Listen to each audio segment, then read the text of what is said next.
नमस्कार दोस्तों, आपका स्वागत है अपने YouTube channel P for portfolio में। आज हम बात करने वाले हैं आइसर मोटर्स के बारे में। स्प्लिट के बाद ऑफ कोर्स हमें यहाँ पर गिरावट देखने को मिली है, लेकिन ये एक अपॉर्चुनिटी हो सकती है। यहाँ पर आइसर मोटर पहले 20,000 30,000 के आसपास ट्रेड करता था, लेकिन रिटेल इन्वेस्टर यहाँ पर निवेश करने से डरते थे क्योंकि इतना ज़्यादा इन्वेस्टमेंट एक ही शेयर में करना यहाँ पर उन्हें मुश्किल लगता था। लेकिन स्प्लिट के बाद शेयर प्राइस हो चुका है 2,200 के आसपास की रेंज में, तो यहाँ पर निवेश करना चाहिए या नहीं करना चाहिए, स्टॉक का पूरा फंडामेंटल एनालिसिस करेंगे और क्या ये स्टॉक रिटेल इन्वेस्टर के लिए सूटेबल है या नहीं है उसके बारे में बात करेंगे। लेकिन उससे पहले अगर आपने चैनल को सब्सक्राइब नहीं किया है तो प्लीज सब्सक्राइब कीजिए और रेगुलर अपडेट्स पाने के लिए नोटिफिकेशन बेल को प्रेस कीजिए। साथ ही साथ टेलीग्राम चैनल को भी ज्वाइन कीजिए जिसकी लिंक डिस्क्रिप्शन बॉक्स में दी गई है।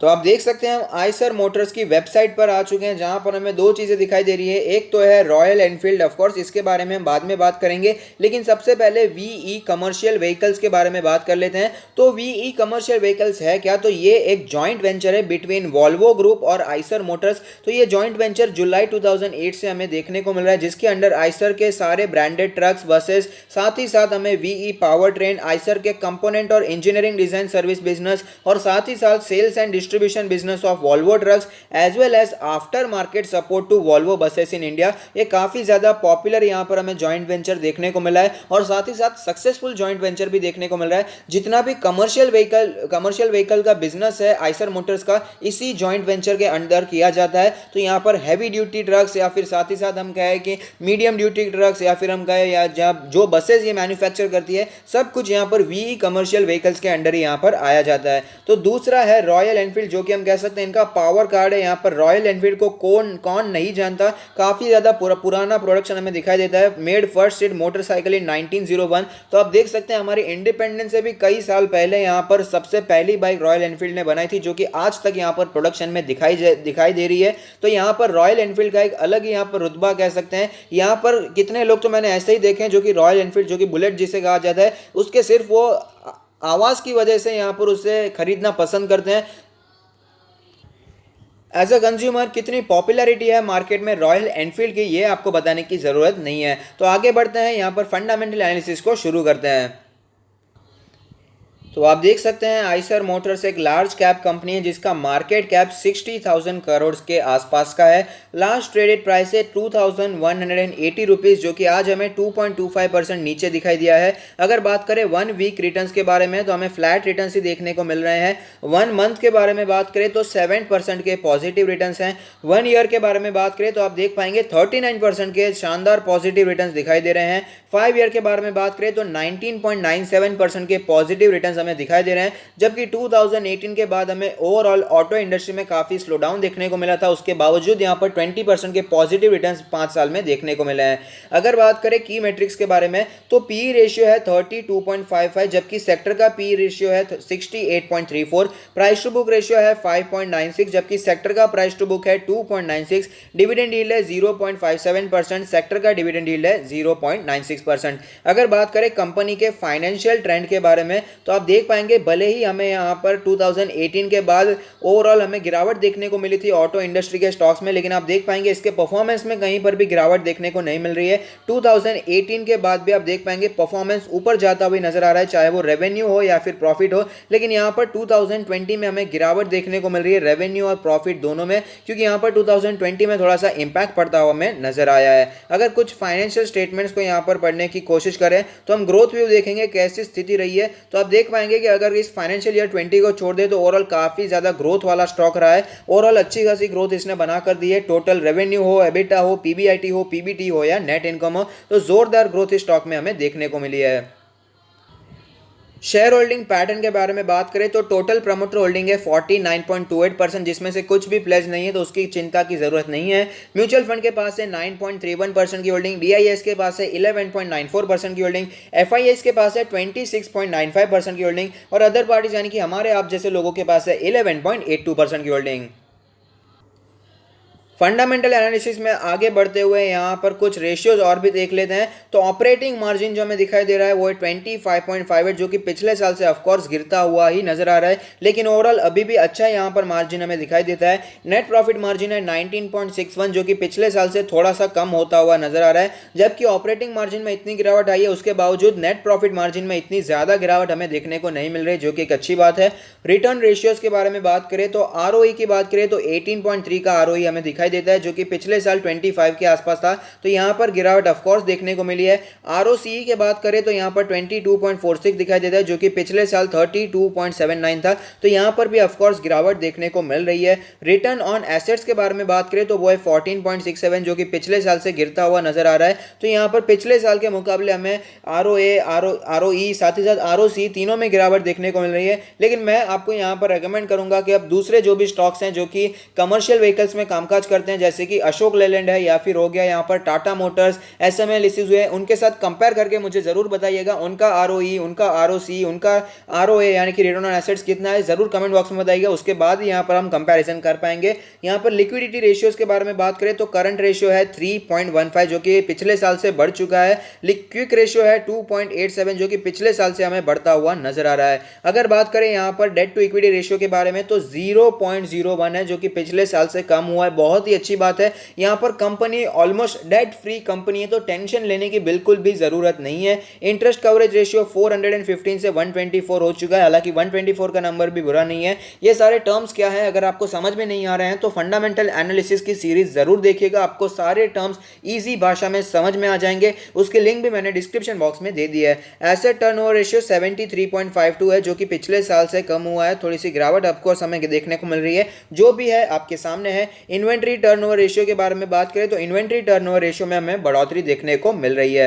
अगर बात करें यहाँ पर 3 ईयर सीएजीआर सेल्स के बारे में तो आप देख पाएंगे 0.67% हो चुका है। यहाँ पर कितनी ज्यादा गिरावट हमें देखने को मिल रही है। और 3 ईयर सीएजीआर नेट प्रॉफिट में भी काफी ज्यादा गिरावट हमें देखने को मिल रही है। कोई भी फैक्ट्स आपसे छुपाना नहीं है, जो भी है आपके यहाँ सामने है। अगर बात करें डिविडेंड के बारे में तो कंपनी ने कंसिस्टेंटली डिविडेंड यहाँ पर दिया है, तो कंसिस्टेंट डिविडेंड प्लेयर है, जो कि एक अच्छी बात है। यहाँ पर हर साल कंपनी ने डिविडेंड दिया है। अगर बात करें स्प्लिट के बारे में तो अभी स्प्लिट दिया है अगस्त 24 2020, यानी कि अभी हमें स्प्लिट हमें देखने को मिल रहा है। नई फेस वैल्यू है 1 की। यहाँ पर अभी भी कोई भी हमें बोनस फिलहाल देखने को नहीं मिला है। तो आप देख सकते हैं कि हम चार्ट्स पर आ चुके हैं, जहां पर हमें पता चलता है कि मार्च की भयंकर गिरावट के बाद हमें यहां पर अच्छी खासी रैली देखने को मिल रही है। स्टॉक ऊपर जाता हुआ नजर आ रहा है। स्टॉक ने सपोर्ट लिया था 1250 के आसपास के लेवल पर, उसके बाद अच्छा खासा ऊपर भी गया था, 2300 के आसपास पहुंच चुका था और फिलहाल ये 2200 के आसपास हमें ट्रेड करता हुआ नजर आ रहा है। अगर बात करें इसके ऑल टाइम चार्ट के बारे में, जहां पर एक कैंडल 1 मंथ को रिप्रेजेंट करेगा, जिससे हमें पता चलेगा कैसी मूवमेंट स्टॉक ने बना कर दी है, तो आप देख पाएंगे धमाकेदार स्टॉक रहा है। धमाकेदार रिटर्न्स इस स्टॉक ने हमें बना कर दिए हैं। मल्टी बैगर स्टॉक रहा है, मल्टी बैगर रिटर्न्स इसने बना कर दिए हैं। लेकिन उसके बाद यहां पर 2018 के बाद ओवरऑल ऑटो इंडस्ट्री में ही गिरावट देखने को मिल गई और उसके बाद हमें स्टॉक काफी ज्यादा नीचे आता हुआ नजर आया था। 1250 के आसपास स्टॉक आता हुआ नजर आ रहा था। लेकिन आप देख पाएंगे रिवर्सल भी काफी अच्छा दिखाई दिया है। 2200 के आसपास फिलहाल स्टॉक हमें ट्रेड करता हुआ नजर आ रहा है। और सारे यहां पर मूविंग एवरेज जो दिखाई देते हैं, 20 मंथ्स का मूविंग एवरेज हो, 50 मंथ्स का हो, 100 मंथ्स का हो, उसके ऊपर ही हमें स्टॉक ट्रेड करता हुआ नजर आता है। तो अब बात कर लेते हैं यहाँ पर क्या ये सूटेबल स्टॉक है या नहीं है। तो यहाँ पर हमने वीकली क्वेश्चन आंसर सेशन में या फिर साथ ही साथ कोई पोर्टफोलियो रिव्यू में भी कई बार हमने बात कर ली है कि यहाँ पर जो ऑटो इंडस्ट्री है वहां पर जो रिवाइवल देखने को मिल रहा है वो लॉजिकल भी है, क्योंकि फिलहाल लोग यहाँ पर कोविड-19 के डर की वजह से जो पहले ओला या उबर जैसी टैक्सी सर्विसेज यूज करते थे उससे वहां पर अवॉइड करेंगे और यहाँ पर प्राइवेट व्हीकल यूज करना पसंद करेंगे। खुद की मोटरसाइकिल रहेगी या फिर खुद की कोई प्राइवेट व्हीकल, पैसेंजर व्हीकल लेना पसंद करेंगे। तो यहाँ पर जो पैसेंजर व्हीकल वाला बिजनेस है या फिर हो गया मोटरसाइकिल वाला बिजनेस, जैसे कि हीरो मोटरकॉर्प है, बजाज ऑटो है, पैसेंजर व्हीकल में हो गया हमारा मारुति सुजुकी, तो ये सारे स्टॉक्स हैं जहां पर हमें रिवर्सल देखने को मिल सकता है। और आइसर मोटर भी टू व्हीलर में ऑफकोर्स काम करती है। रॉयल एनफील्ड इसके बहुत ही ज्यादा पॉपुलर ब्रांड है, वहां पर वो काम जरूर करती है। लेकिन यहां पर मैंने साफ साफ कहा है कि कमर्शियल व्हीकल में अभी भी यहां पर क्लियर पिक्चर दिखाई नहीं दे रहा है। ऑटो इंडस्ट्री में पैसेंजर व्हीकल और टू व्हीलर व्हीकल हमें यहाँ पर वहां पर तो रिवर्सल के संकेत दिखाई दे रहे हैं, लेकिन यहाँ पर जो कमर्शियल व्हीकल का सेगमेंट है अभी भी इतना ज्यादा यहाँ पर क्लियर पिक्चर निकल कर नहीं आता। इसी वजह से अशोक लेलैंड, टाटा मोटर्स और आइसर मोटर में भी फिलहाल में मैंने अभी कोई बाइंग की रिकमेंडेशन नहीं दी है। जबकि मैं आपको कह रहा हूं कि कॉन्स्टेंटली आप यहाँ पर Maruti Suzuki, hero motor Corp, Bajaj auto जैसे स्टॉक्स पर वॉच जरूर रखिएगा। लेकिन जो कमर्शियल व्हीकल वाला बिजनेस है अभी भी थोड़ा यहाँ पर हमें पिक्चर धुंधला दिखाई दे रहा है। अभी भी क्या उसका फ्यूचर होने वाला है अभी भी यहाँ पर पता नहीं चलने वाला। और आइसर मोटर का बहुत ज्यादा रेवेन्यू हमें वहां से भी यानी कि कमर्शियल व्हीकल से निकलता हुआ नजर आता है, तो उस बात का भी हमें पूरा ध्यान रखना चाहिए। स्टॉक अच्छा है, नो डाउट, कंपनी पर डेट नहीं है, ये तो बहुत ही अच्छी बात है, कंपनी अच्छा परफॉर्म भी कर रही है। और मुझे जरूर बताइएगा कि यहाँ पर जो दूसरी कमर्शियल व्हीकल में काम करने वाली कंपनी है उनके रिटर्न और रेशियोज कितने हैं वो सारे मुझे कमेंट बॉक्स में जरूर बताइएगा, जिससे आपको भी पता चलेगा कि यहाँ पर आइसर मोटर कंपैरिजन में कितनी ज्यादा बेहतर कंपनी है। तो यहाँ पर अगर आपको बाइंग करनी है तो यहाँ पर बाइंग ऑफ कोर्स की जा सकती है, लेकिन मेरा मानना है थोड़ा सा वेट करना चाहिए। कमर्शियल व्हीकल का फिलहाल जो फ्यूचर है थोड़ा अभी भी क्लियर दिखाई नहीं दे रहा है, तो एक आध क्वार्टर जाने का हमें वेट करना चाहिए। इसके क्वार्टर के रिजल्ट्स कैसे आते हैं वो जानना चाहिए, क्वार्टर 2 के रिजल्ट्स में कैसी सिचुएशन होती है कमर्शियल व्हीकल की, उसके बारे में हमें बात करेंगे। जब भी क्वार्टर 2 के रिजल्ट्स आएंगे उसके बारे में हम जरूर चर्चा करेंगे। मेरा मानना है फिलहाल थोड़ा सा वेट करेंगे तो कोई प्रॉब्लम नहीं है। क्वार्टर 2 के रिजल्ट्स का हम वेट कर सकते हैं, या फिर लेवल्स के बारे में अभी बता देते हैं। अगर कोई गिरावट आ भी जाती है तो कौन से लेवल पर लेना है ये बात कर लेते हैं। यहाँ पर जो एग्रेसिव इन्वेस्टर हैं, एक्टिव इन्वेस्टर है, अब देख पाएंगे ये 50 डेज के ईएमए के आसपास स्टॉक सपोर्ट लेता है, उसके बाद हमें तेजी दिखाता है, या फिर 20 डेज का ईएमए भी हम कह सकते हैं। पहले 50 डेज का ईएमए ऐसे सपोर्ट दिखाई दिया था, उसके बाद 20 डेज का ईएमए ऐसे सपोर्ट दिखाई दे रहा है।